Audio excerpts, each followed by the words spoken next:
Hey folks, it's Ben. We're here with our 2008 Chevy Equinox, but this would apply to any 2005 to 2009 Chevy Equinox or Pontiac Torrent or all the other little relatives of this guy here.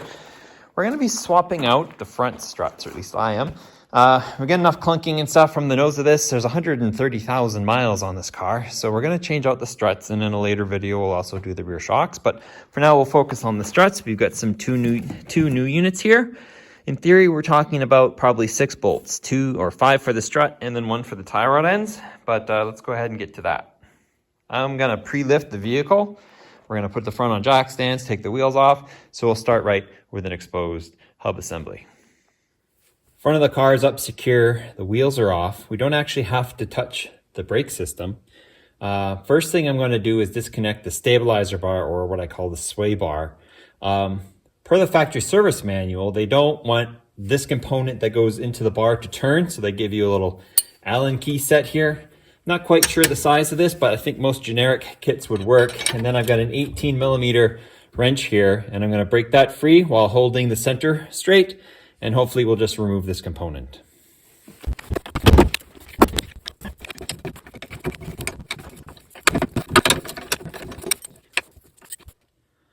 Next up on our tour is this guy here. This holds a little bracket that holds our brake and ABS, essentially, sensor line. So we're gonna break this free and remove it from the strut. We'll need to reuse it on the new one.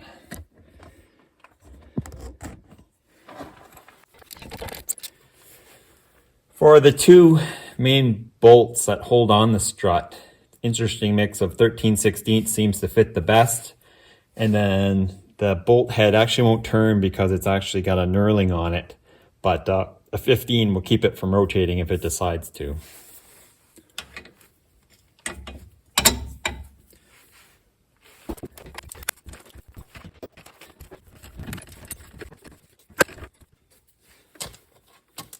I pulled the nuts back enough so that we're just kind of flush with the stud. I don't want to actually hit the stud, but now we actually have to hit them out. So I should be able to just come in.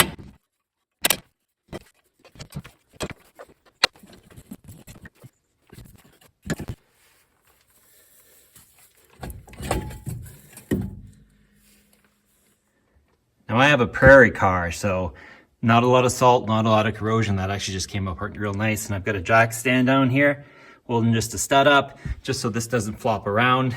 And we're gonna bring our attention up to the 3 bolts that are up here. These 3 are 13 mil.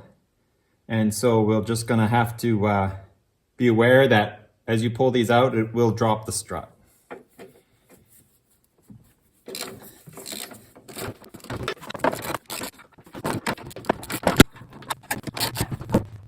So here we have our old assembly, which is a little shorter, it seems, or it's just down a little bit, and our new assembly.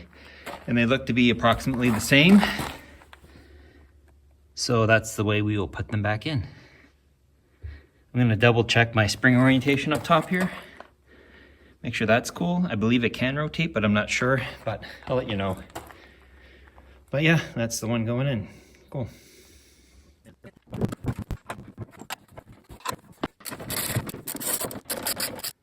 We'll give these a final torquing rating, and I'll tell you that when we get it back on the ground.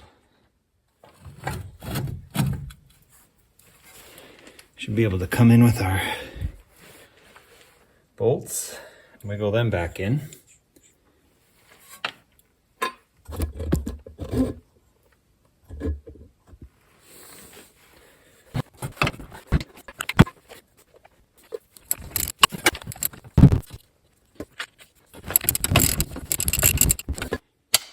These bolts need to get torqued to 133. I put anti-seize on them because I believe that gives me a truer torque. Gets the friction of the fastener out of the way. I'm using a swinging arm style torque wrench. Old school, I know, but works for me.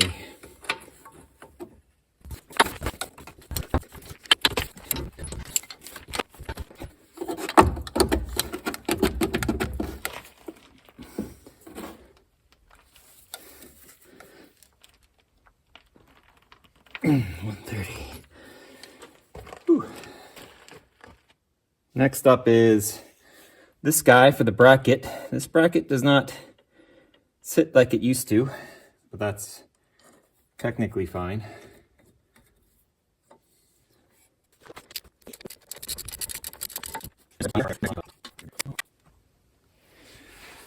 Finally, we'll put our sway bar back in.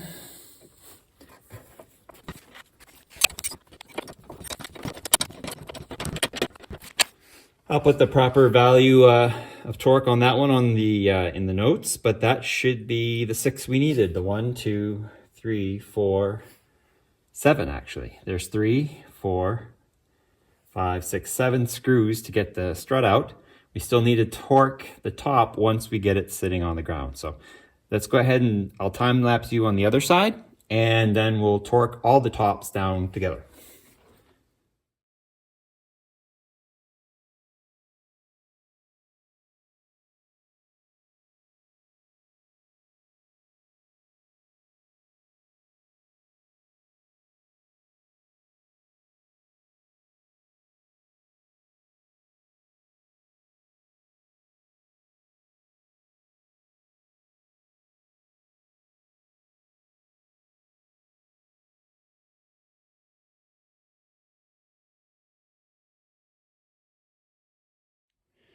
Wrapping things up, car's on the ground, wheels are torqued down.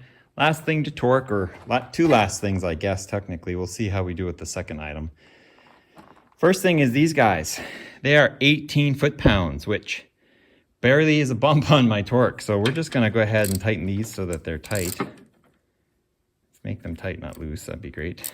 So we're just gonna, yep. Not very tight, 18 is not very tight. It's not inch pounds, but it's definitely not anything to cry home about.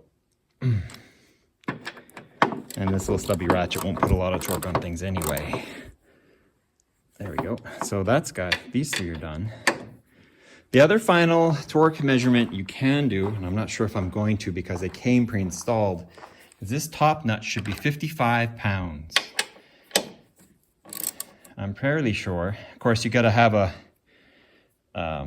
socket on that for the socket on that. It's kind of a complicated, which is why I buy the assemblies, so I don't have to bother with that. I think for now I'm going to leave it. I could check it though.